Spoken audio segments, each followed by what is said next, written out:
You're standing in your garden at 7 in the morning, spray bottle in hand, in your pajamas, hunting aphids on your roses like it's your second job. The Japanese beetles have found your beans. Something ate half your hostas overnight. Your neighbor walks by with their dog and you're crouched behind a shrub misting a leaf. This is your Saturday now. Most gardeners accept this as the deal. Beautiful garden, constant pest patrol. You buy the spray, you read the label, you follow the instructions, and 2 weeks later you're buying more spray because the aphids came back with reinforcements. The garden center loves this arrangement. You buy plants, plants get attacked, you buy pesticides, pesticides need replacing. You come back in spring and do it all over again. What nobody in that garden center ever told you is that some plants wage chemical warfare on pests by themselves, not metaphorically, literally. They release oils, compounds, and scents that either drive insects away, confuse them, or call in the predatory insects that eat them. They've been doing this for millions of years without your help, without your spray bottle, without your Saturday mornings. Today I want to walk you through 9 of them. Perennials, so you plant once and they come back every year to keep fighting for you. I'll tell you exactly what each one repels, why it works, and where to put it so it actually does its job. The one at number 1 is the most aggressive pest deterrent in a garden plant I've ever come across, and almost nobody plants it strategically. Let's get into it. If this sounds like the kind of content you've been looking for, real plant information that actually changes how your garden functions, hit subscribe now. This is what this channel does every week. Number 9. Yarrow. Achillea millefolium. Yarrow looks wildflower casual. Flat-topped flower clusters, feathery foliage, the kind of plant that grows by roadsides and in meadows and looks like it ended up in your garden by accident. That reputation has kept it out of a lot of garden beds, and that's a shame because yarrow is doing something almost nothing else on this list can do.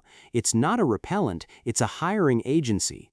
Yarrow produces nectar-rich flowers that attract predatory and parasitic insects in large numbers. We're talking lacewings, parasitic wasps, hoverflies, insects that don't eat your plants, they eat the insects that eat your plants.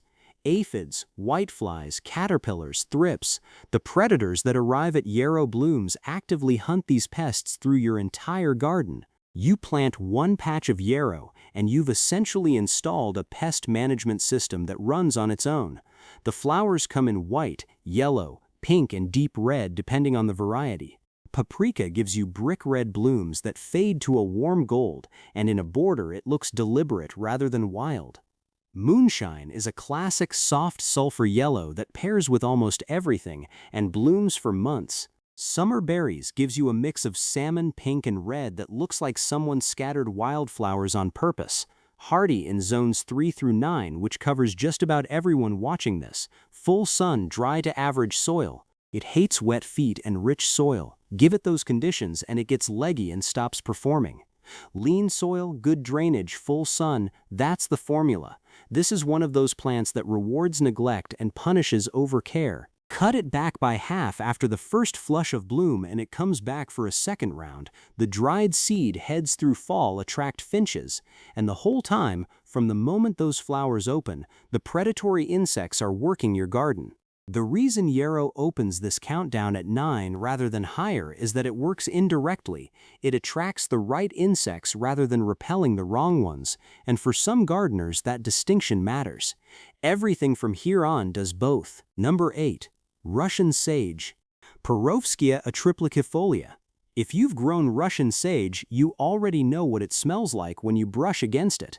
That sharp, herbal, almost medicinal scent. To you, it's pleasant. To deer, rabbits, aphids, and most of the insects you don't want in your garden, it's intolerable. Russian sage produces that scent from its entire plant, the stems, the leaves, the flowers. It's not a flower-only situation. The aromatic oils are present year-round, which means the pest deterrence doesn't stop when blooming ends. A plant that's still doing its job in October when everything else is finished is genuinely useful. The visual performance on this plant is not subtle. Blue-purple flower spikes on silver-white stems from July through October, sometimes into November. 4 months of color from a single planting. It gets about 3 to 4 feet tall and spreads to a similar width. The silver stem structure persists through winter.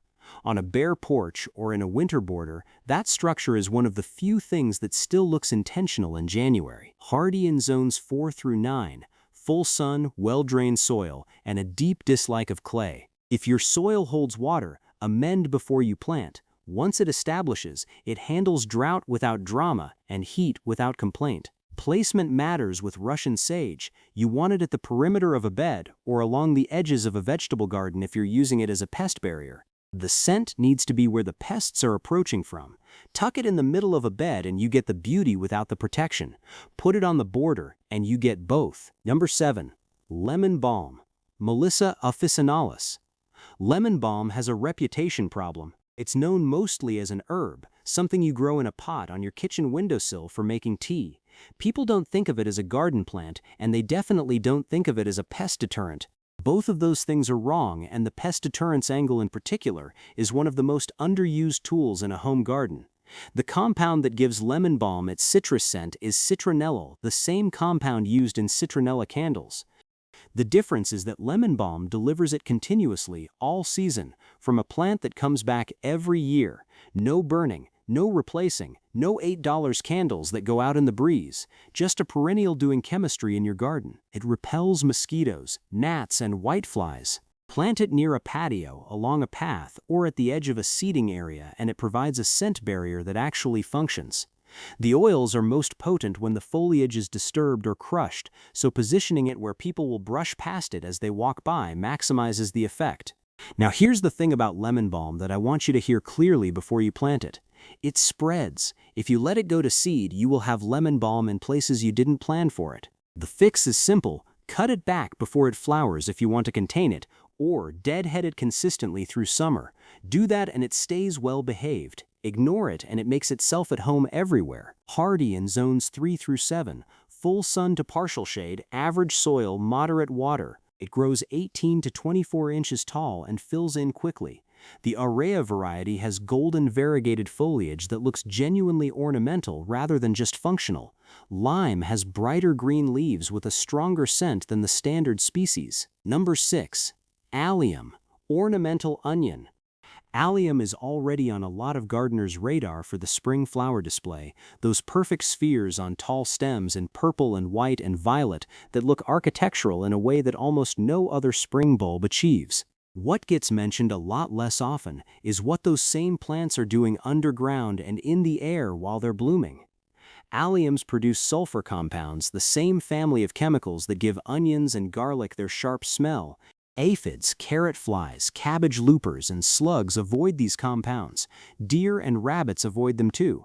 Plant alliums near roses, which are basically a pest magnet in most gardens, and you change what lands on those roses. The practical application here is companion planting. Alliums don't need to be featured plants. They can be threaded through an existing bed, planted in clusters at the base of rose bushes, or run along the front of a vegetable garden. Their job in those situations is chemical, not visual, though they'll look good while doing it. For purely ornamental alliums with strong pest deterrence properties, Gladiator gives you 4-inch purple spheres on 3-foot stems in May and June. Purple Sensation is deeper in color and more compact. For something that blooms later in summer, Millennium is an award-winning variety that flowers July through August, much later than most alliums, with rosy purple globes that pollinators absolutely cover. Hardy in zones 4 through 9 depending on the variety. Full sun, well-drained soil. Plant the bulbs in fall for spring bloom. Millennium is an exception. It grows from a perennial clump rather than a bulb and needs no annual replanting. Before we get to the top 5, let me ask you something. What's your worst pest problem right now? Aphids? Japanese beetles? Deer? Drop it in the comments below because the next 5 plants are going to hit differently depending on what's eating your garden. And while you're down there, if you're finding this useful, subscribe. Every week on this channel is exactly this kind of breakdown. Number 5. Agastache, Hyssop. There's a specific dynamic in a healthy garden that most people never achieve and don't fully understand, and Agastache is one of the main reasons for it. When a garden has enough nectar-producing plants to support a robust population of beneficial insects, bees, predatory wasps, parasitic flies, the population keeps pest populations suppressed naturally. The garden essentially runs pest management on its own. Agastache is one of the most productive nectar plants you can grow. The flower spikes, which are long and tubular in purple, blue, orange, and pink depending on the variety, produce nectar continuously and attract beneficial insects in large numbers. More beneficial insects means more natural predation of aphids, caterpillar eggs, whiteflies, and scale. You're not just growing a pretty plant, you're building infrastructure. Blue Fortune is the classic reliable choice. Blue-purple spikes from midsummer through October, deer-resistant, drought-tolerant once established, and one of the more impressive late-season performers in a sun garden. Kudos Coral offers warm coral orange flowers with exceptional heat tolerance. Golden Jubilee has golden yellow foliage with lavender spikes, which gives you a two-season foliage interest angle alongside the pest deterrents. Hardy in zones 5 through 9. Full sun, dry to average soil, excellent drainage. This is a plant that performs better in lean conditions than in rich amended soil. It self-seeds gently, which over time means you get more of it without spending more money. Zone 5 gardeners may need to mulch the crown in winter. Place it at the back of a border where the tall spikes can be seen from a distance, or along a fence line where the beneficial insect activity it generates can patrol a larger area. A single mature plant is doing more biological pest control work per square foot than most gardeners realize. Number 4. Lavender. Lavandula. Yes, lavender. I know, you've heard lavender 100 times, but there's a specific way to use it in a garden that most people don't, and the difference between planting lavender because it's pretty and planting it strategically is significant. Lavender repels mosquitoes, moths, fleas, aphids, and whiteflies.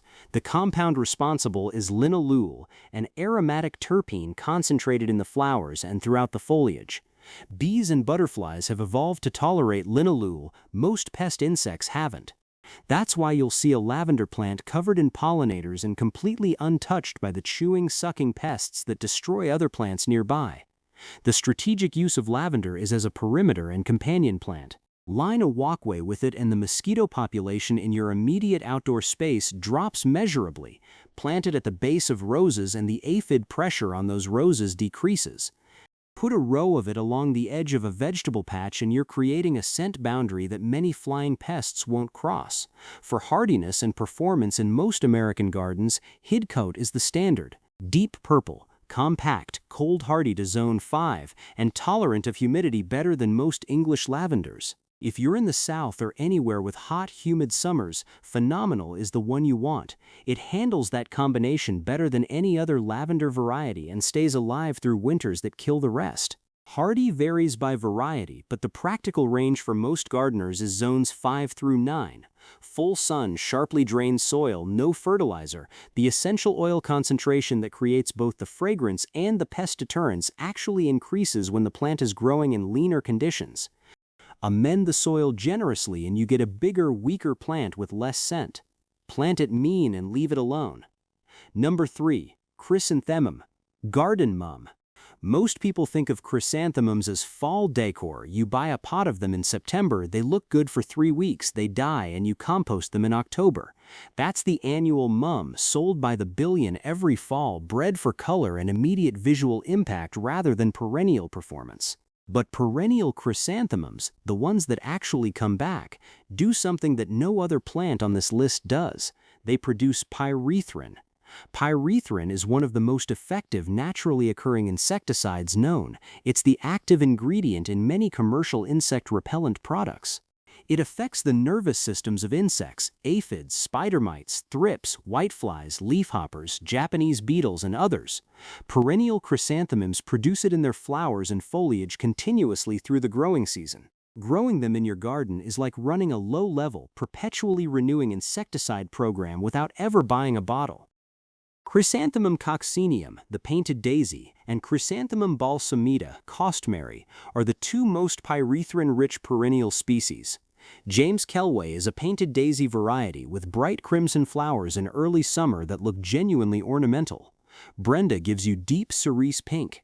The flowers draw pollinators while simultaneously creating a chemical environment that pushes pest insects out of the bed. Hardy in zones 4 through 9 depending on variety. Full sun, average to well-drained soil, and some support if you're in a windy garden. The taller varieties will benefit from staking. Cut them back hard after the first bloom flush, and most will rebloom in late summer. Plant them throughout a bed rather than in a single cluster. Spread the pyrethrin production across a wider area. A row along the front of a bed, a few plants mid-border, and some at the back gives you overlapping coverage across the whole planting. Number 2. Catmint. Nepeta. If I could add one plant to every garden in the country to immediately reduce pest pressure, it would be catmint. The case for it is almost unfairly strong. Catmint repels aphids, Japanese beetles, squash bugs, weevils, and flea beetles. Those are 5 distinct pest categories. It also deters deer and rabbits. Simultaneously, it attracts bees and butterflies in numbers that would rival any dedicated pollinator plant. The aromatic foliage, the same compound that affects cats, disrupts the olfactory navigation of many pest insects. They can't locate their target plants because the catmint scent is drowning out the chemical signals they're following. Walker's Low is the gold standard for garden performance. The name is misleading. It gets 18 to 24 inches tall and spreads to about the same width, forming a dense aromatic mound covered in blue-purple flowers from late spring through fall. Cut it back by half in July when the first bloom flush starts to look tired, and it comes back within 2 weeks with a second flush that's often heavier than the first. Cat's Pajamas is a more compact variety, reaching about 18 inches, with a longer bloom season than Walker's Low and a slightly cleaner, more upright habit. Six Hills Giant goes the other direction, up to 3 feet tall, a bigger plant with proportionally greater pest deterrence across a wider area. Hardy in zones 3 through 8. Full sun to light shade, average to poor soil, tolerant of drought once established. Planted at the front of a border so the foliage is accessible. When people brush past it and disturb the leaves, the scent release intensifies, and so does the deterrence. Pair it with roses, vegetables, or any plant that consistently battles aphids. The coverage is not theoretical. Gardeners who plant catmint next to roses and then compare pest pressure with roses planted without it see a real difference within 1 season. Number 1. Lavender, already covered. Marigolds, annuals, not on this list. The actual number 1 is something most gardeners have never planted strategically, and it's been underused for decades. Number 1. Tansy. Tanacetum vulgare. I said at the beginning that the number 1 plant on this list would surprise most people, and tansy is the one. When I mention it to gardeners who've been growing for years, the response is usually some version of, "I've heard of it, but I never really thought to plant it on purpose." That's the exact problem. Tansy is one of the most chemically aggressive pest deterrents in the perennial world. The compound responsible is thujone, a monoterpene present in the leaves, stems, and flowers. Thujone repels ants, aphids, squash bugs, striped cucumber beetles, Colorado potato beetles, cabbage worms, carrot flies, and Japanese beetles. That is not a partial list. That is most of the major pest categories that destroy American vegetable gardens. Historically, tansy was planted at the base of fruit trees, along garden borders, and at the corners of vegetable plots specifically for this purpose. Before synthetic pesticides made everyone forget about plant-based approaches, tansy was common in kitchen gardens across this country. Then chemical pesticides arrived and became the default, and tansy faded into obscurity. The garden centers don't stock it prominently. Most home gardeners have never been told to try it. The plant is straightforward to grow. It reaches 2 to 4 feet tall with deeply cut, ferny-looking bright green foliage that honestly looks good in a border.